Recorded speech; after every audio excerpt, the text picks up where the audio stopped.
विकास के नए फूल खिला कर देख लो, तरक्की की खुशबू बिखरा कर देख लो। विकास के नए फूल खिला कर देख लो, तरक्की की खुशबू बिखरा कर देख लो। बहुत देख लिया अनुभव का झूठा प्रचार, बहुत देख लिया अनुभव का झूठा प्रचार। इस बार आदित्य भैया को आजमा कर देख लो। आदित्य भैया जिंदाबाद जिंदाबाद जिंदाबाद, आदित्य भैया जिंदाबाद जिंदाबाद जिंदाबाद। जीत रहे हैं जीतेंगे, आदित्य भैया जीतेंगे। जीत रहे हैं जीतेंगे, आदित्य भैया जीतेंगे। हमारा नेता कैसा हो, आदित्य भैया जैसा हो। हमारा नेता कैसा हो, आदित्य भैया जैसा हो। बाहर से आई राजा की बात ना भुलाई राजा की, आके आदित्य भैया की विजयी बनाई राजा की। मौका ना गवावे के बाजी, अपना आदित्य भैया के जितावे के बाद बीडीसी बनावे के बाजी। अपना आदित्य भैया के जितावे के बाद बीडीसी बनावे के बाजी।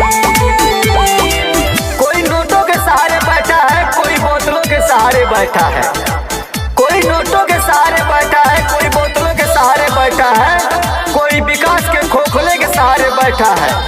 कोई जाकर कह दो उनसे, कोई जाकर कह दो उनसे, चुनाव वही जीतेगा जो जनता के दिलों में हौसलों के सहारे बैठा है। आदित्य भैया जिंदाबाद जिंदाबाद जिंदाबाद।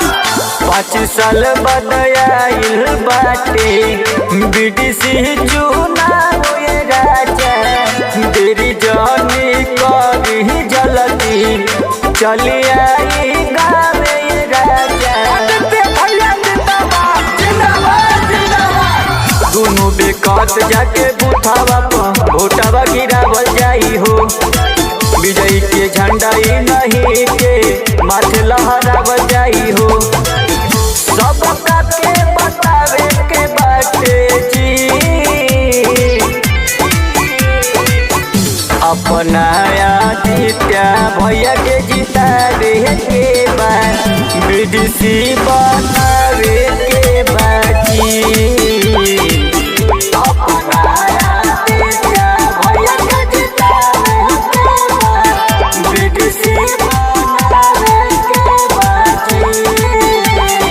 आई भैया देखी वार्ड नंबर 8 से बीडीसी प्रत्याशी हमारे आपके और गरीबों के दिल में राज करने वाले हमारे आदित्य भैया, जो ग्राम सभा करत जिला देवरिया से बीडीसी के प्रत्याशी। आप लोग भारी से भारी मतों से भैया को विजयी बनाइए और एक बार सेवा करने का अवसर दीजिए। धन्यवाद।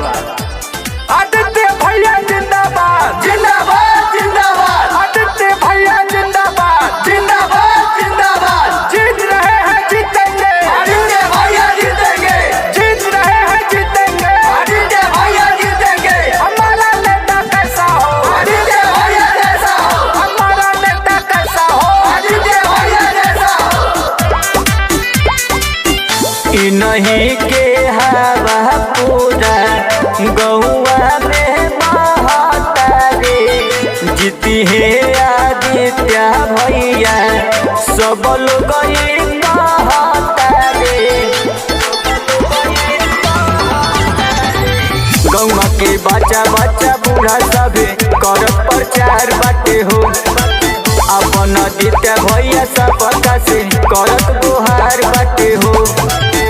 इनके ना भुलावे के बाजी,